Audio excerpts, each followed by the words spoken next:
Welcome back to another Try to Disagree, where we pick a topic and disagree. Today, we're going to be discussing and debating DNFs, not finishing a race. Well, if you listen to the experts out there like David Goggins, quitting is always failure. It's ingrained into us throughout life. If you quit, you have failed. Yeah, well, many of us have DNF'd a race before. So does that mean we've failed?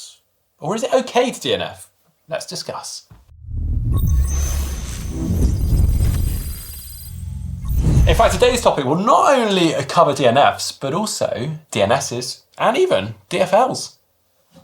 DNSs did not start.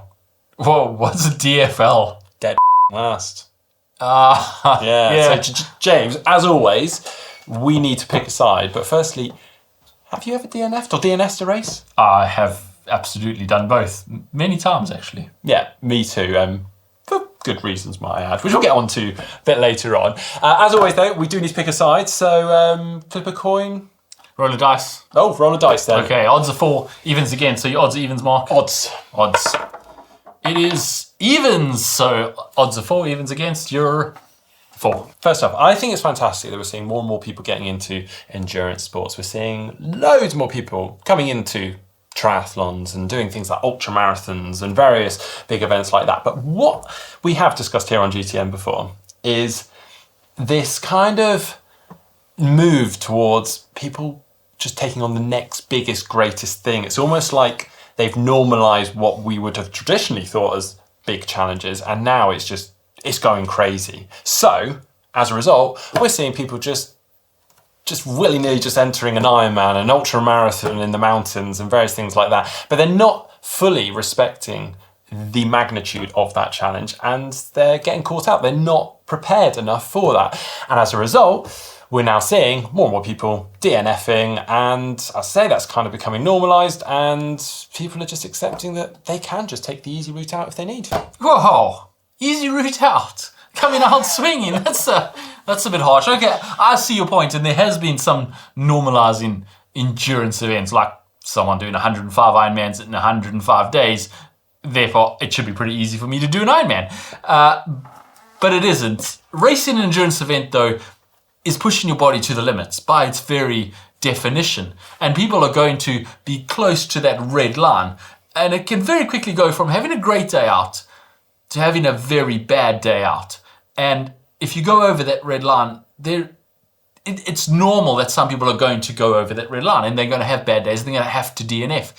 And I don't think you should be demonizing them for doing that. I think sometimes you have to just realize that this is not my day and I have to pull back. I don't think it's been normalized that people are DNFing. I think maybe you are seeing greater numbers of people DNFing, but that's because of the exact reason you just said. There's so many more people doing it. If that many more people are doing it, you're going to have that many more people DNFing. It's not necessarily because more people are DNFing as a percentage of the field.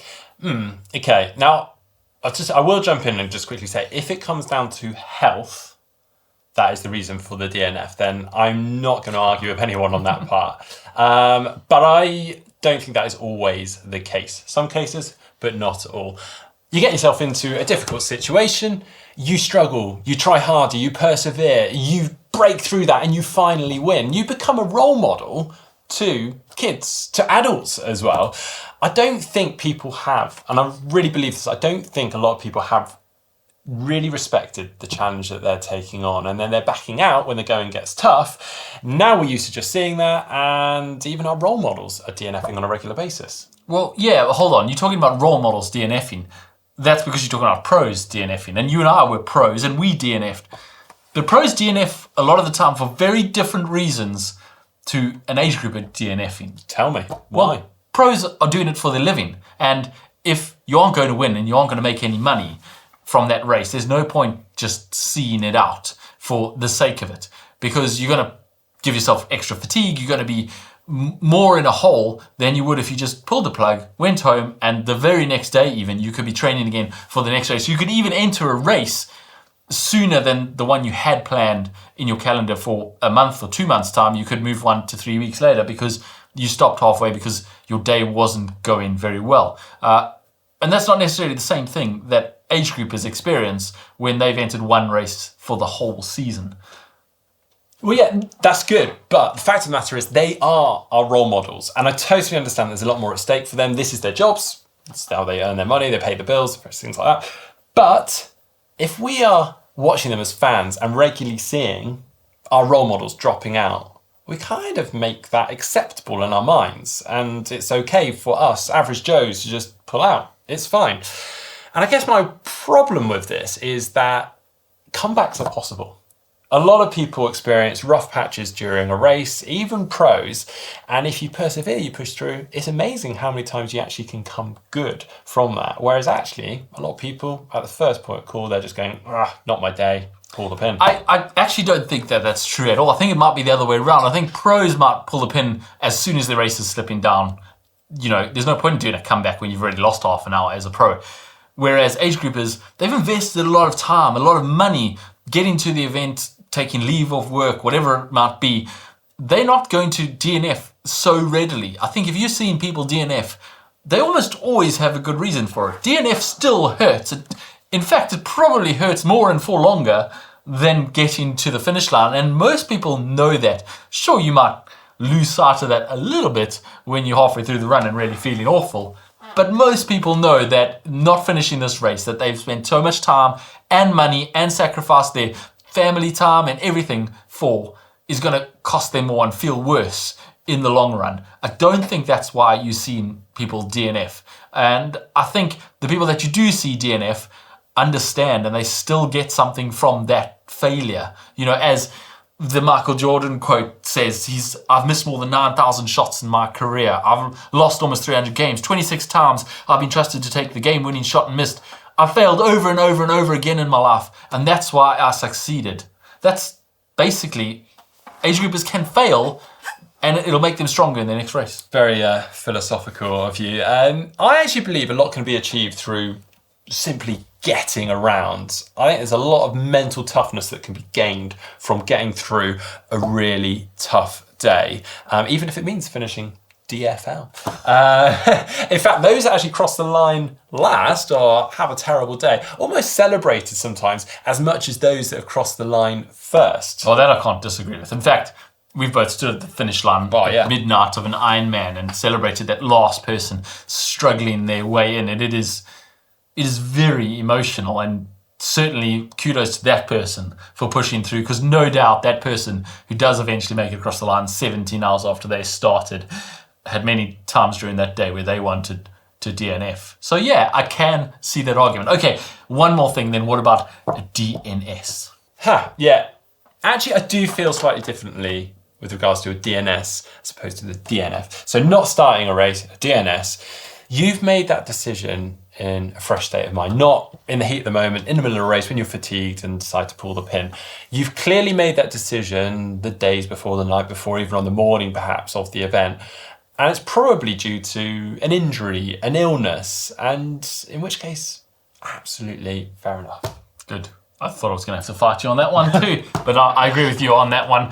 Generally, DNSs are made for a good reason. All right, we're both going to come out of character now, so we can wrap this thing up. I will actually stand by some of what I've said today. However, when it comes down to health, that is absolutely the most important thing. And if you're pulling out, DNF-ing because of that, then fine. Yeah, and I'll stand by some of what I said too, because while you can DNF for good reasons, and you should DNF if you have a good reason, there's also a lot to be said for pushing through and getting to that finish line, even if it's not in the time you were hoping for, or in the position you were hoping for, or even in the manner you were hoping for. If you're walking instead of running, there is a lot to be said for just persevering. That is the nature of endurance sports. However, endurance sports are hard. They hurt. There's going to be pain out there in those long endurance sports. And there's going to be a lot of time in an endurance sport where you have time to go inside your head and think these bad thoughts, like it'll be easier for me to just quit, it'll be easier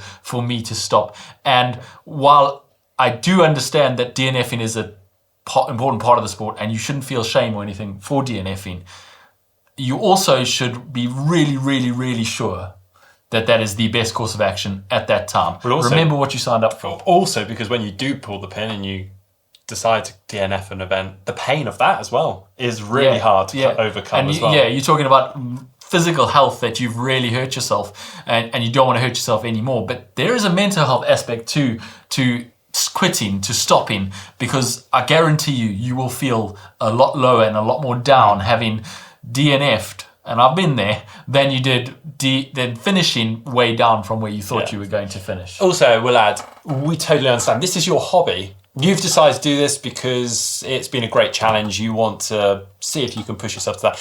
If you're simply having a blip, it's not your day, you're not feeling great, not in the right headspace for it, and you decide, I'm going to stop. I need to stop. Absolutely fine. Yeah, it's your personal journey, and don't let anyone else's opinion on whether or not you should DNF or not DNF, such as ours, affect your actual decision on race day. I hope you guys have enjoyed this discussion. If you have your own comments on DNFing, whether you should or shouldn't, or whether you're one of those death before DNF people, leave your comment down below. We'd love to hear from you, and tune in next week for another Coach's Corner.